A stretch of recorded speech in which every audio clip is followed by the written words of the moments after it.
शायद इसी बात का इंतजार नीतीश कुमार को लंबे वक्त से होगा कि आखिरकार इंडिया गठबंधन की तरफ से एक बार फिर से उन्हें ऑफर दिया जाए, और वो ऑफर उन्हें दे दिया गया है। जी हाँ, आज की बड़ी खबर आपको दिखा रहा हूं कि लगातार नीतीश कुमार के जो तेवर देखने को मिल रहे थे, उन तेवरों के बीच महागठबंधन या यूं कहा जाए इंडिया गठबंधन की तरफ से एक बड़ा ऑफर दिया गया है।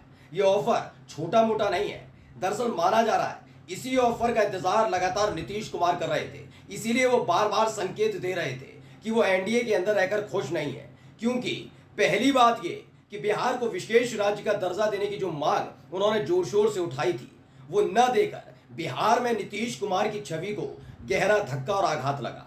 उनके अपने सहयोगी जो उनके प्रतिद्वंदी भी हैं तो सहयोगी, लेकिन बिहार की राजनीति में प्रतिद्वंदी हैं, वो बिहार को विशेष राज्य का दर्जा देने की मांग पर अब उल्टा उन्हीं को नसीहत दे रहे थे। यानी कुल मिलाकर नीतीश कुमार को डर लगने लगा था कि इस साल के बाद जब अगली साल यानी 2025 में बिहार का विधानसभा चुनाव होगा, तो इसी मुद्दे को लेकर कहीं उनके अपने ही सहयोगी जनता दल यूनाइटेड के खिलाफ प्रचार न कर दें। इसीलिए उन्होंने झारखंड में पहले सरयू राय से गठबंधन किया, फिर सरयू राय को अपनी पार्टी में ले आए और इन सब के बीच संकेत दिया कि वो बीजेपी से दूर होना चाहते हैं। और देखिए, अब खबर आई है कि महागठबंधन एक जबरदस्त ऑफर नीतीश कुमार को दे दिया है। नमस्कार, मैं हूं प्रज्वल गौतम और आप देख रहे हैं times express. Nitish Kumar BJP छोड़ेंगे, ये सवाल यूं ही नहीं उठता है। दरअसल उनका इतिहास भी है, वो लगातार इसी तरीके से कभी बीजेपी के साथ, कभी आरजेडी के साथ, फिर बीजेपी के साथ, फिर आरजेडी के साथ रहते हैं। सोचिए, जिस व्यक्ति को सुशासन बाबू कहा जाता था एक दौर में, अब मीडिया उनको पलटू राम कहने लगी है। लेकिन इस बार जो तैयारी की गई है नीतीश कुमार की तरफ से, यकीन मानकर चलिए कोई भी उन्हें पलटू राम नहीं कह पाएगा।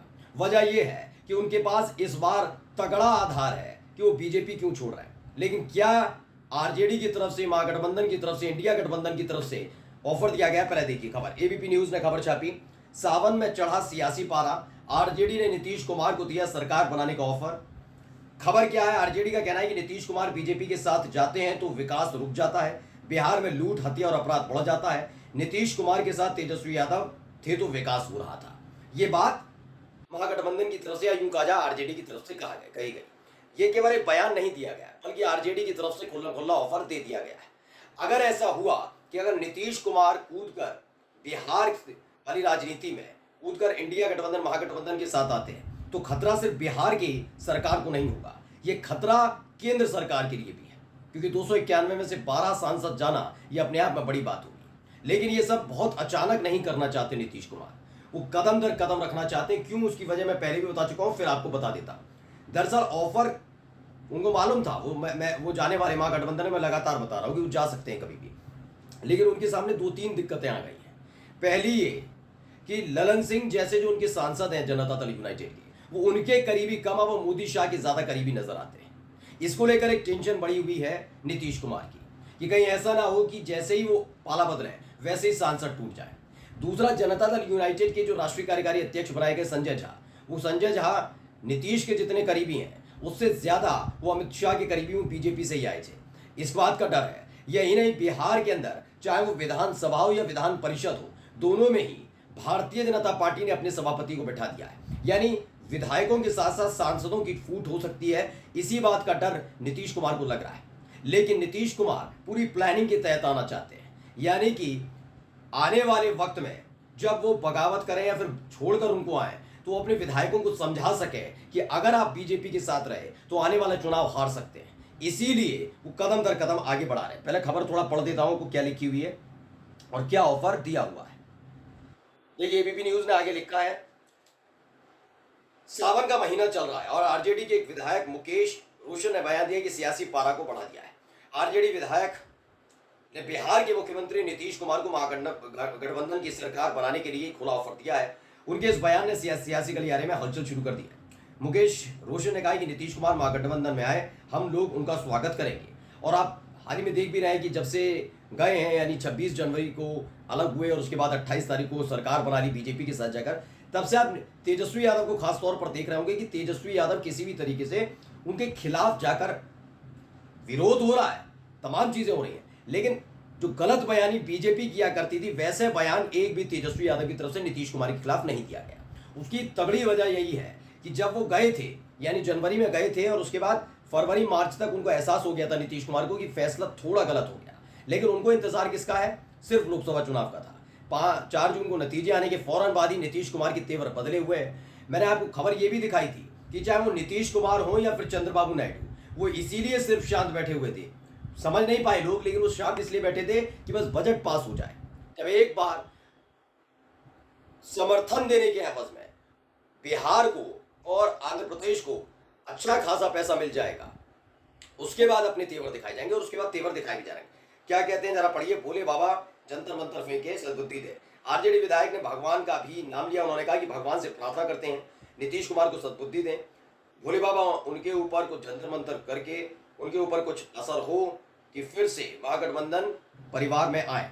भाजपा को इनको ठगने का काम किया है, भाजपा ने इनको जो ठगने का काम किया है वो इसको छोड़ने का काम करें। बिहार के विकास के लिए नीतीश कुमार पुनः महागठबंधन में हम लोग उनका स्वागत करेंगे, ये कहना है आरजेडी के विधायक का। और ये विधायक की तरफ से ये बयान यूं ही नहीं दिया गया, याद करिएगा। मैं लगातार आपको कई जनता दल यूनाइटेड के विधायकों का भी दिखा रहा हूं, जिसमें खास तौर पर गोपाल मंडल का जिक्र जरूर करता हूं, क्योंकि गोपाल मंडल कोई ऐसे नहीं है कि आए और बन गए नेता, नीतीश कुमार से मिले और उसके बाद विधायक बन गए। नहीं, वो नीतीश कुमार के बहुत पुराने साथी हैं। वो नीतीश कुमार, सोचिए कितने बड़े बड़े बयान दिए गए, कितनी कितनी बातें हुई, क्या क्या विवाद जुड़े, तब पूरी मीडिया कहती रही विवादित बयान, लेकिन नीतीश कुमार ने एक बार भी ना एक्शन लिया और ना ही उनको कोई फटकार लगा। यानी गोपाल मंडल के लिए उन्होंने कोई एक्शन नहीं लिया, जबकि गोपाल मंडल ने तो गिरिराज सिंह, अश्विनी चौबे सबको एक डंडे से हाँक दिया था, याद करिएगा। बड़ बोला, पता नहीं क्या क्या। उन्होंने लालू प्रसाद यादव की तारीफ की थी कि वो आका है हमारे। उन्होंने कहा था कि पिछड़ों के मसीहा हैं, दलितों के मसीहा हैं। लालू प्रसाद यादव के लिए शब्दावली का इस्तेमाल किया था। याद करिए बीजेपी, जब बीजेपी के साथी थे नीतीश कुमार आ गए थे, और जब ईडी वाली कार्रवाई चल रही थी लालू प्रसाद यादव के परिवार पर, जिसमें मीसा भारती और तेजस्वी यादव का नाम था, तब भी गोपाल मंडल ने आगे आकर कहा था कि हो सकता है कि लालू प्रसाद यादव, हो सकता है कि राबड़ी देवी, इन दोनों ने किया हो कुछ। लेकिन जब वो मुख्यमंत्री हुआ करते थे, छोटे छोटे बच्चे हुआ करते थे। ऐसे में इन बच्चों का कोई अपराध नहीं है। ऐसे में जो किया जा रहा है ये साजिश के तहत किया जा रहा है। तब भी नीतीश कुमार ने कुछ नहीं कहा था। मैं बता रहा हूं, ये सोची समझे तरीके से हो रहा है। हाल ही में सरयू राय का जनता दल यूनाइटेड में आ जाना बीजेपी के लिए टेंशन बढ़ाने वाला है, क्योंकि पहले से ही सरयू राय एक ऐसे नेता के तौर पर जाने जाते रहे जो खास तौर पर, बीजेपी के खिलाफ नहीं बात कर रहा हूं, वो खास तौर पर मोदी शाह को पसंद नहीं करते हैं। मोदी शाह की वजह से ही उनको बीजेपी छोड़नी पड़ी थी। लंबे समय से सरयू राय बीजेपी में रहे और 2019 में सिर्फ इसलिए छोड़ी क्योंकि उनकी बन नहीं पाई मोदी शाह से, और उसके बाद उन्होंने छोड़ी, और उसके बाद से ही वो लगातार खास तौर पर बीजेपी के खिलाफ निशाना साधते रहे। तो झारखंड के जरिए पहले ही संकेत नीतीश कुमार ने दे दिया था कि बड़ा उलटफेर होने जा रहा है, और देखिए अब खबर भी आ गई है कि ऑफर दे दिया गया है, जल्दी कुछ हो सकता है। नमस्कार।